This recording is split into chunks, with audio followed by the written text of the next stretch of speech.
maging mapanuri sa mga naratibo online na nagpapahina sa tiwala ng bansa sa batas at sariling soberanya sa usapin ng West Philippine Sea. Ito ang paalala ni Jose Antonio Goytiat, Chairman Emeritus ng Alyansa ng Bantay sa Kapayapaan at Demokrasya at iba pang sibikong organisasyon, kabilang na ang pro-China na naratibo ng ilang influencer online na kailangan anyang suriin ng mabuti, lalo kung ang epekto nito ay lumilikha ng pagdududa sa mga karapatang matagal ng pinagtibay ng international law. Paliwanag ni Goytiat, simple at malinaw ang batas.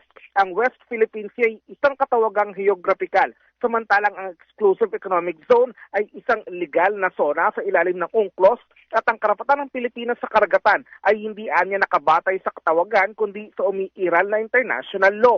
Saad pa ni Goytiat, ang desisyon ng Pilipinas sa tahakin ng landas ng arbitration ay hindi tanda ng kahinaan kundi patunay ng lakas ng paninindigan ng Estado na pinili ang larangan ng pinaghaharian ng batas at hindi ang pananakot o pwersa. Kaya naman kailangan anyang maging mapanuri ang mga Pilipino sa mga pahayag na kumakalat online, lalo na mga pro-China na naratibo na unti-unting nagpapahina sa loob ng bayan at paninindigan ng Estado. Ako, si Christian Manny ng GMA Super Radio.